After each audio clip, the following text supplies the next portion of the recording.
Olá a todos, minhas saudações com a paz do Senhor e Salvador Jesus Cristo. Estamos iniciando mais um culto online do Ministério Assembleia de Deus Redenção. Hoje nós temos aqui essa doutrina com o tema 3 fatos que mudaram o mundo. Sejam todos bem-vindos a esta transmissão e procurem estar compartilhando para que outros possam ser notificados de que já estamos aqui transmitindo este culto, que é um culto abençoado, um culto ao Senhor, através da principal coisa que acontece aqui, que é a palavra do Senhor. Temos que louvar, temos que adorar, mas não é só louvar e adorar, temos que ouvir. E ouvir a palavra do Senhor, porque a fé vem pelo ouvir e ouvir a palavra do Senhor. Então, quem não ouve a palavra do Senhor é um crente sem fé, é um crente sem estrutura, é um crente que não tem edificação, é que não tem espiritualidade, porque não tem fé, ele não consegue alcançar nada. Mas com a fé que vem através do ouvir e ouvir a palavra do Senhor, nós vamos nos fortalecendo do poder de Deus e crendo nas coisas impossíveis de Deus, no que Ele pode fazer por nós, crendo no que Ele está fazendo por nós. Então, temos aqui 3 fatos que mudaram o mundo. Podemos dizer, quais fatos que mudaram o mundo? São as guerras, são as catástrofes, são os terremotos, são as violências que acontecem, as pestes. Não foi nada disso. Esses 3 fatos que mudaram o mundo, eles envolvem a pessoa, uma pessoa única, a pessoa do nosso Senhor e Salvador Jesus Cristo. A sua missão salvífica aqui, que foi profetizada já lá no Éden, e na sua missão Ele fez com que o mundo que estava envolto em trevas pudesse receber uma luz. E essa luz é Jesus Cristo. Jesus Cristo é essa luz que veio alumiar nesse mundo de trevas. Mas para isso ele precisou pagar um preço, que foi dar a sua vida em sacrifício pela humanidade. Para todos que o aceitam, têm a condição de receber a salvação. Em Mateus 1:21 diz: e ela dará à luz um filho, e ele lhe porás o nome de Jesus, porque ele salvará o seu povo dos seus pecados. O seu povo, que é o povo de Deus é todos, porque todos nós fomos e somos espíritos gerados por Deus. Então aqui já fala de uma salvação no seu caráter universal. E, evidentemente, que essa pessoa que realizaria tudo isso era o enviado, o Messias, o Verbo que se fez carne, o Verbo que se tabernaculou, e o corpo espiritual, que ele é o Espírito que veio estar num corpo biológico através do nascimento virginal, ali através de Maria. Despojou-se de todo o seu poder, despojou-se de toda de toda a onisciência, onipotência e onipresente, porque ele tinha que estar totalmente como homem, para poder ser sacrificado na cruz como homem, porque Deus, como Deus, ele não poderia ser sacrificado ali na cruz, lógico, não tinha como, mas totalmente como homem, e ele cumpriu a sua missão vitoriosamente ali, vencendo o mundo, a carne e o diabo, tomando a chave da morte e do inferno que estava em poder do diabo desde que ele derrotou Adão lá no Éden e passou a ser o governante da terra. Então Jesus ali na cruz tirou essa governança dele. Ele pode agir por permissão de Deus, mas Jesus o derrotou e reassumiu o governo da terra que foi perdido lá no Éden. Então, o primeiro fato aqui foi a vinda de Jesus. A vinda de Jesus é o primeiro fato.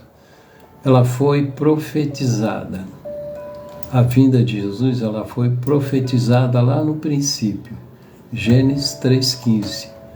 Após a queda do homem, Deus profere o juízo e diz: e porém inimizade entre ti e a mulher, e entre a tua semente e a sua semente. Esta te ferirá a cabeça, e tu lhe ferirás o calcanhar. Então, toda a descendência da raça humana veio através desse casal do Éden. Tá? Toda a descendência veio através de Adão e de Eva. E essa profecia aqui está falando da semente da mulher, que seria alguém que surgiria dessa descendência da mulher, a semente da mulher, que seria dentro da genealogia. E, evidentemente, que Jesus seria essa semente da mulher, uma alusão a Jesus, a sua encarnação. A sua encarnação, e aqui está falando também da sua vitória, que Satanás feriu o calcanhar, ali na cruz, tudo que Jesus foi pregado ali na cruz, pregaram o seu calcanhar, pregaram suas mãos, mas quando ele deu o brado de vitória, Satanás foi ferido na sua cabeça, quer dizer, perdeu o governo que ele tinha tomado de Adão. Então, a extensão da humanidade, agora da humanidade salva, veria através do Messias, através de Jesus, o Salvador. Então, a multiplicação dos salvos foi proporcionada ali na cruz do Calvário, após a cruz do Calvário, após o seu sacrifício. Porque os que foram salvos no Antigo Testamento, eles estavam na condição de salvo porque não tinha o seu pecado expiado. Então eles ficavam num lugar que indicado por Jesus, que era o seio de Abraão. Aí ficaram confinados num lugar de refrigério, logicamente, e ali tinham que aguardando a vitória de Jesus na cruz, quando o sangue de Jesus foi derramado, e Jesus desceu às profundezas da terra após o terceiro dia, quando ele ressuscitou, e lá ele pregou espíritos em prisão, e ali os pecados do velho homem, de todos os que foram salvos no Antigo Testamento, os patriarcas, Abraão, Davi, todos eles que foram salvos, eles tiveram o pecado expiado, o pecado do homem velho expiado, e foram levados para o céu, como diz lá em Efésios capítulo 4, e levou com cativo os do cativeiro. E então Jesus se tornou o Espírito vivificante com a sua vitória. O Espírito vivificante e autor da salvação eterna. Então foi profetizada, a profecia se cumpriu e continua se cumprindo. Ela foi também especificada em Isaías 53, 4. Verdadeiramente Ele tomou sobre si nossas enfermidades, e as nossas dores levou sobre si, e nós o reputávamos aflito, ferido de Deus e oprimido. Então nele não havia pecado, e não poderia haver pecado, para ele poder ser o sacrifício para que pudesse tirar o pecado do homem através do seu sacrifício expiatório. Então, ele sofreu por causa dos nossos pecados. Foi ferido de Deus, foi afligido, tudo por causa do homem, dentro do plano de salvação.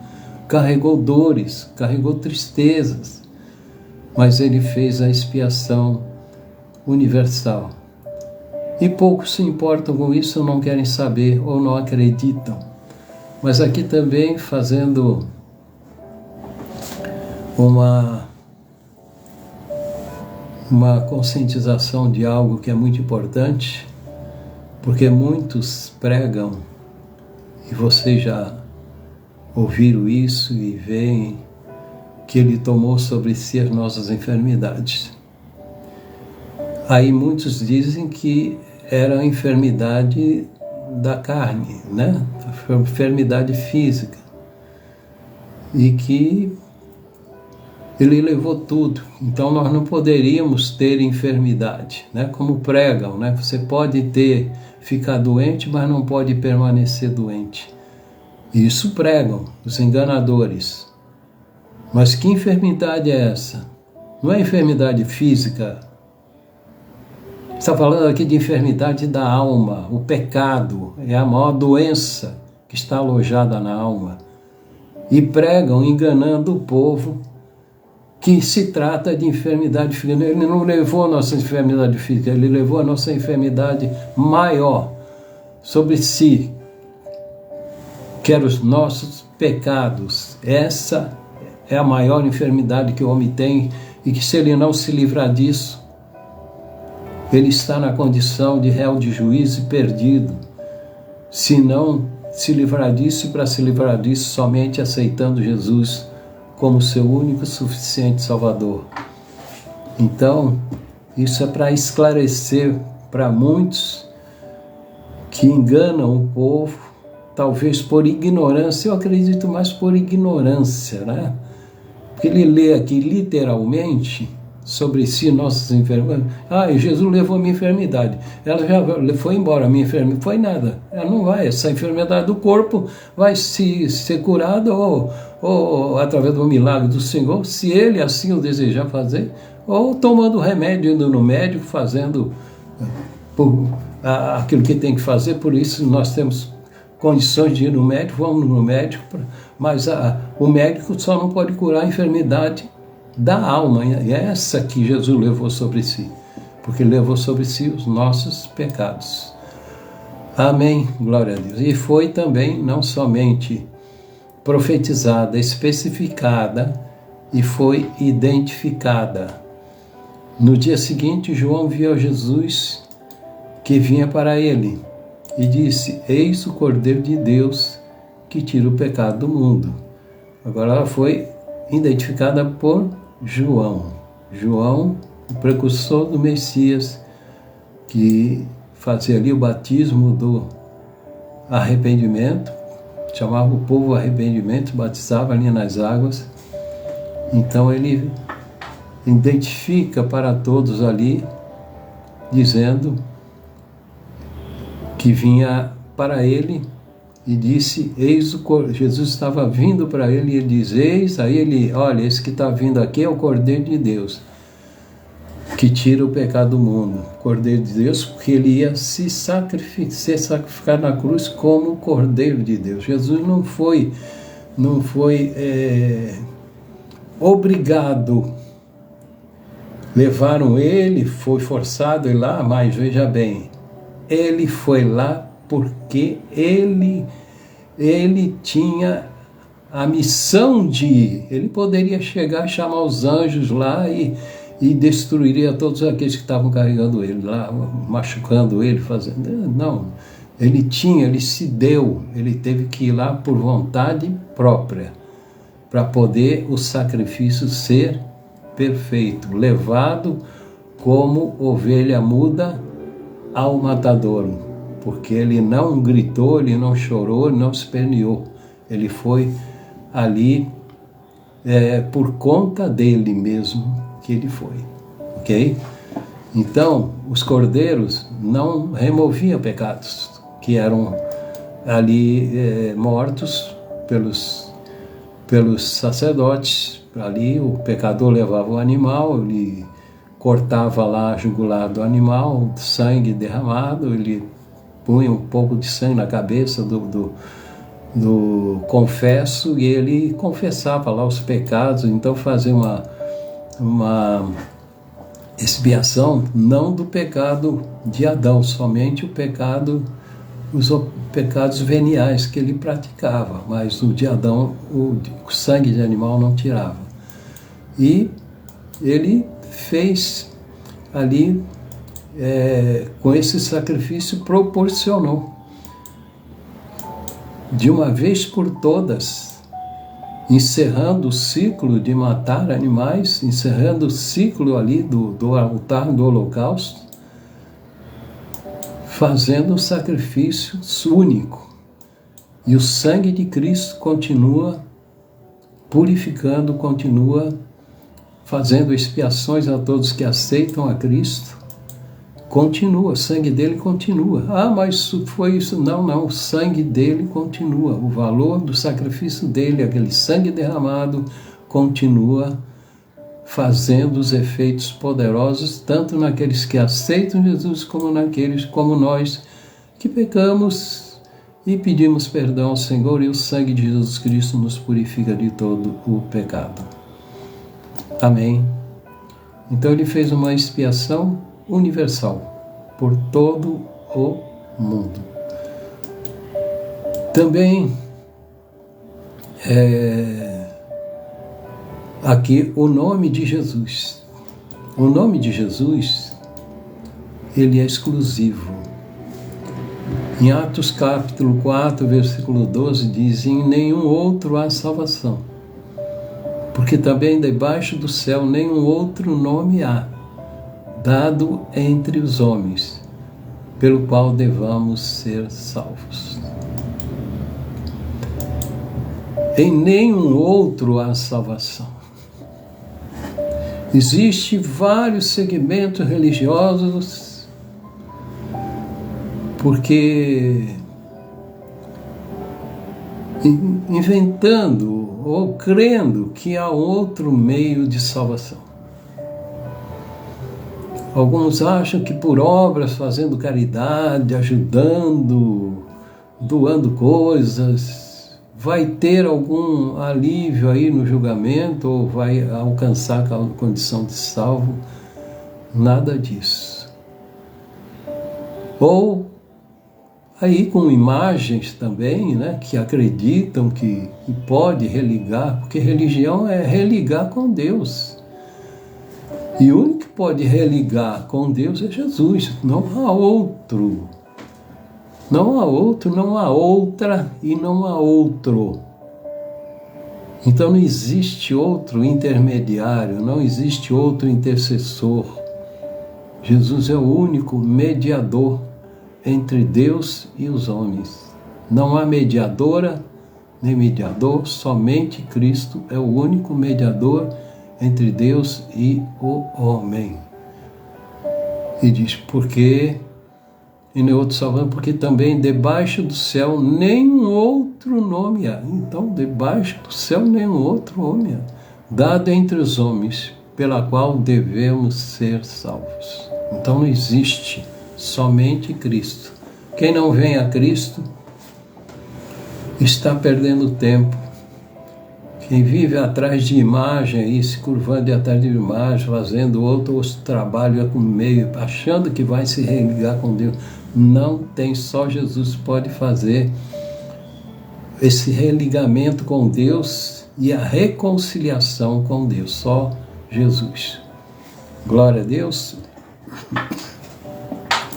Então, nós vemos Pedro ali pregando, né, a palavra do Senhor para uma multidão, quase 5.000 almas. Já teve a primeira em Atos capítulo 3, né, quase logo depois do Pentecostes, ali que Pedro sai, quase 3.000 almas. Mas depois ele pregou e quase 4 ou 5.000 almas também aceitaram Jesus Cristo, né? Fazendo milagres também, porque Jesus deu a eles o dom de operações de milagres, quando Pedro vai à porta do templo chamada Formosa e ali o coxo está pedindo esmolas ali, né? E Pedro pede para Pedro uma esmola, ele diz: não tenho prata nem ouro, mas o que eu tenho te dou, levanta-te e anda, e houve ali o milagre. Então era acompanhado de pregação de salvação, pregando sobre Cristo e também operando milagres. Foi esse milagre e outros mais milagres que foram surgindo na caminhada daqueles que pregavam sobre Cristo.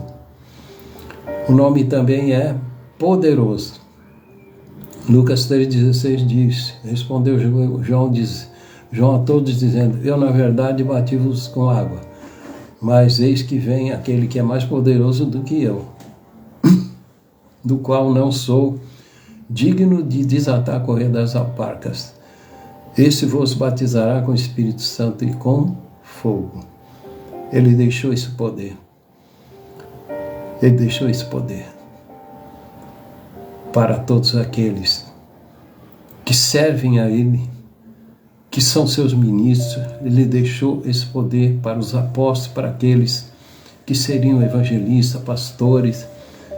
Ele deixou esse poder de poder ali pregar a mensagem do Evangelho, ou por imposição de mãos, pregando a palavra, por oração, a pessoa receber o batismo com o Espírito Santo. Então, João Batista ali dá um testemunho: ele vos batizará com o Espírito Santo e com fogo. Então, através dessa mensagem de arrependimento, João Batista falava com o povo, lembrando que ele foi o precursor, aquele que abriu o caminho para o Messias, e falando isso no sentido de avivar o povo para Cristo. Avivar o povo para Cristo. Antes da cruz, ninguém foi batizado com o Espírito Santo.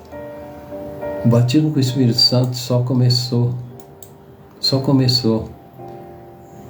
no dia do Pentecoste. Ali iniciou-se o batismo com o Espírito Santo. E para que isso acontecesse, Jesus precisava completar a sua missão, como ele completou, e ser assunto aos céus, para cumprir aquilo que ele falou: eis que enviarei outro Consolador para que esteja em vós, porque Cristo estava com eles, o Espírito Santo estaria neles. E a partir daquele momento ali no cenáculo, o Espírito Santo desceu ali como língua repartida, como de fogo, sobre cada um, e todos foram batizados com o Espírito Santo. E João, uma coisa que ele disse também para todos que estavam ali presencialmente: convém que ele cresça e eu diminua, mostrando que Jesus é que exerce a supremacia. Homem nenhum pode exercer essa supremacia, somente Jesus Cristo. E somente quem realmente se diminui diante dele, entendendo que ele é o Senhor, entregando a sua vida a ele, seguindo a ele, se dispondo a fazer a obra dele, e para fazer a obra dele precisa desse poder, desse revestimento de poder vindo pelo Espírito Santo, porque se não tem esse batismo com o Espírito Santo, que é o solo onde vem todos os dons espirituais, a pessoa não tem esse poder para expulsar um demônio, para nada, não tem revelações, porque não tem dons espirituais. Dons espirituais, eles aparecem quando se recebe o batismo com o Espírito Santo. Se alguém diz que tem dom, eu tenho dom de visão, de sonho, disso, daquilo, e não foi batizado com o Espírito Santo, é coisa de barriga cheia, não tem nada disso aí não. Tem que receber o batismo com o Espírito Santo para poder vir os dons espirituais. É bom? Também é influente. Em Atos 16, 31, Paulo fala com o carcereiro de Filipos, que estava lá apavorado porque veio o terremoto e libertou todos os presos, onde estava Paulo e Silas, e libertou todos os presos. O carcereiro veio ali, ficou apavorado porque ele poderia ser castigado com a morte. E Paulo falou para ele: não se preocupa, não vai acontecer nada com você. E falou sobre Cristo. O que eu faço para me salvar? Perguntou o carcereiro. Aí eles disseram, Paulo e Silas falaram: crê no Senhor Jesus Cristo, serás salvo tu e a tua casa. Então Deus já teve por antemão o plano de que Paulo fosse preso. Era o Espírito Santo que conduzia Paulo. Então ele foi preso ali por plano de Deus, para poder ali estar testificando de Deus, não se lamentando, não murmurando, mas louvando o nome do Senhor, orando. E os alicerces da prisão se abalaram com o terremoto. Todos foram ali, estavam libertos, mas ninguém fugiu. Ninguém fugiu, nenhum preso fugiu. E quantos presos se converteram? E o carcereiro se converteu ali. Ele diz: tu e tua casa, quer dizer, ele foi para a sua casa e lá contou o milagre também. Todos ali se converteram ao Senhor. Então, as ações do Espírito Santo para ganhar almas para o reino de Deus. E a missão de Jesus, ela foi expiadora ou expiatória. Isaías 53 diz, 53:10 diz: todavia ao Senhor agradou moê-lo, fazendo-o enfermar. Quando a sua alma se puser por expiação do pecado, verá a sua posteridade, prolongará os seus dias, e o bom prazer do Senhor prosperará na sua mão. Todavia o Senhor agradou moê-lo, fazendo-o enfermar, porque era uma obra que tinha que ser feita. E era uma obra que agradava a Deus, mesmo sabendo que o filho estava sofrendo. Ia sofrer todos os rigores ali daquela tortura que ele sofreu. Mas que aconteceria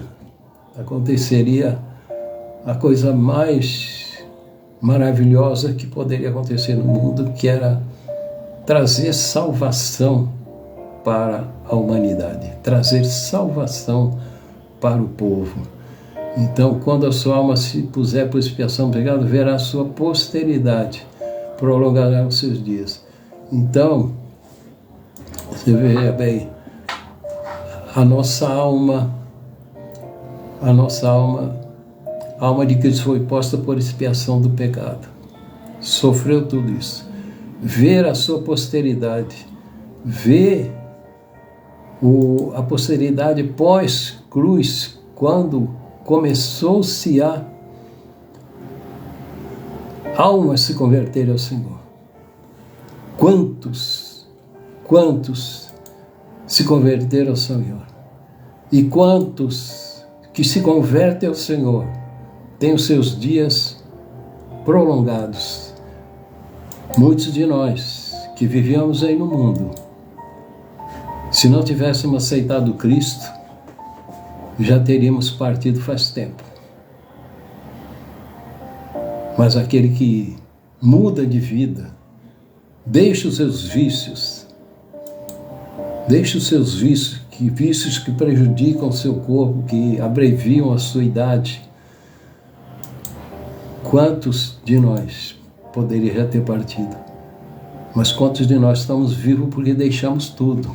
Deixamos vício, deixamos as bagunças, deixamos os prazeres da carne e passamos a estar levando uma nova vida com Cristo. E o bom prazer do Senhor prosperará na sua mão. Então, a coisa mais importante que o mundo em si não tem é estar reconciliado com o Pai. Reconciliado com o Pai. Somente quem realmente deixou Cristo entrar na sua vida é que tem a reconciliação com o Pai. Então não adianta orar Pai Nosso se não tem a reconciliação com o Pai. E só quem pode fazer essa reconciliação é Jesus Cristo. A reconciliação permite você falar com Deus. Quem não está reconciliado com o Pai, pode orar 1000 Pai Nosso ou 1 milhão de Pai Nosso, não vai adiantar nada. Então só quem está reconciliado é que está em comunhão com Deus, na comunhão com o Espírito Santo, comunhão com Cristo, comunhão com Deus Pai. Amém. Glória a Deus. Quanta coisa boa aconteceu na nossa vida. Tem tanto sofrimento que passamos, tanta dificuldade que passamos, mas estamos de pé, estamos servindo ao Senhor, fazendo a obra do Senhor e cada vez mais animados, porque cada vez que fazemos algo em prol da obra do Senhor, nos dá uma satisfação muito grande fazer a obra. Dá aquele prazer, aquela satisfação. Quando eu termino essa ministração, me dá uma satisfação muito grande. E isso é maravilhoso. Então foi expiatória, foi redentora, em Jó 19, 25, porque eu sei que o meu Redentor vive, que por fim se levantará sobre a terra.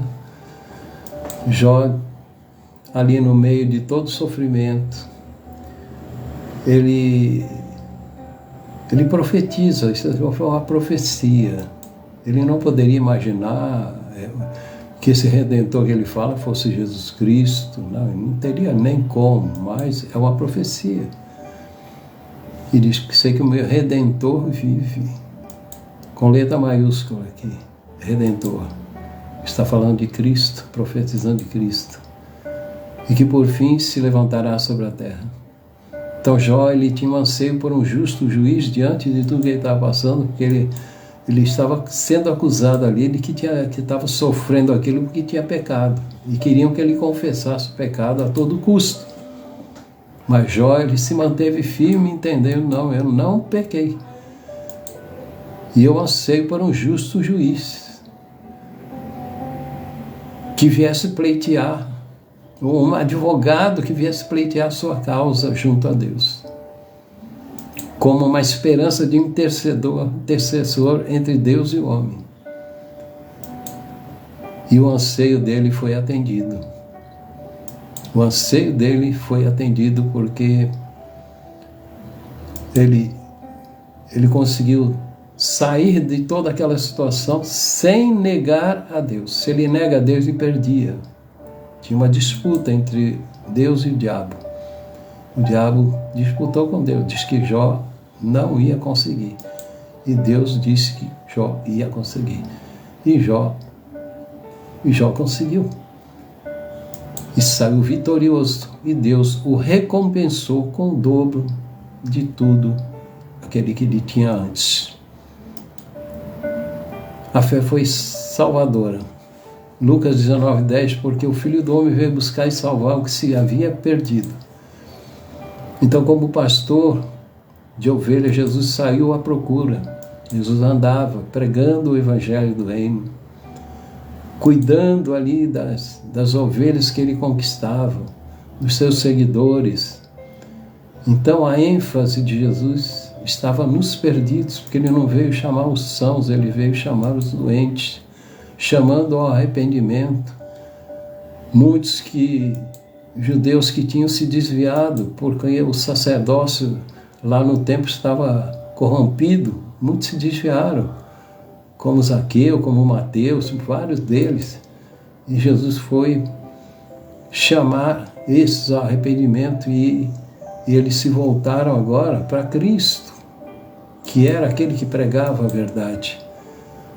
Então, trouxe muitos que estavam perdidos, ovelhas perdidas que vieram passar a ser os seguidores. Então, foi uma missão salvadora.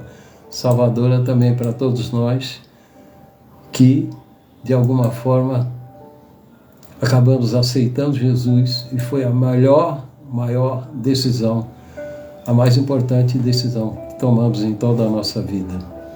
E que aquele que não tem Cristo ainda na sua vida, quer ser feliz? Você quer ser feliz? Ser feliz. Quer tirar o vazio de dentro de si? Quer ter uma vida satisfatória? Não estou dizendo aqui que não vai ter luta, que não vai ter problema, que não vai ter... Vai ter muitas, mas você vai ter paz interior. Deixo-me a minha paz.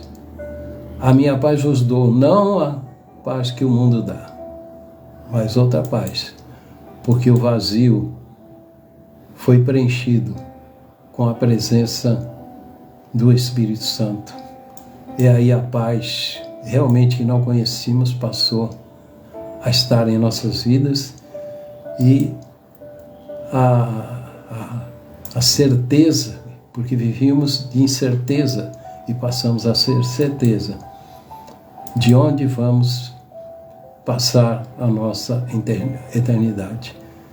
E alguém que não tem Cristo deveria fazer essa pergunta: onde é que eu vou passar a eternidade após a morte?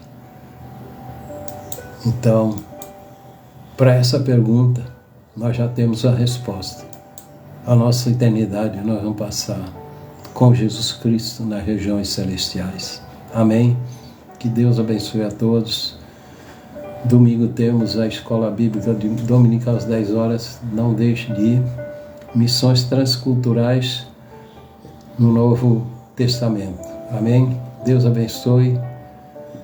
Compartilhe o vídeo aí para com outros. Eu não posso compartilhar, deixar esse aviso, eu não posso mais compartilhar, porque o Facebook ele proíbe que o autor do vídeo, aí, aquele que está postando o vídeo, esteja compartilhando o seu próprio vídeo. Então eles ficam com a ameaça de tirar, de excluir. Então vocês façam isso por mim, tá bom? Deus abençoe, em nome de Jesus. Glória a Deus.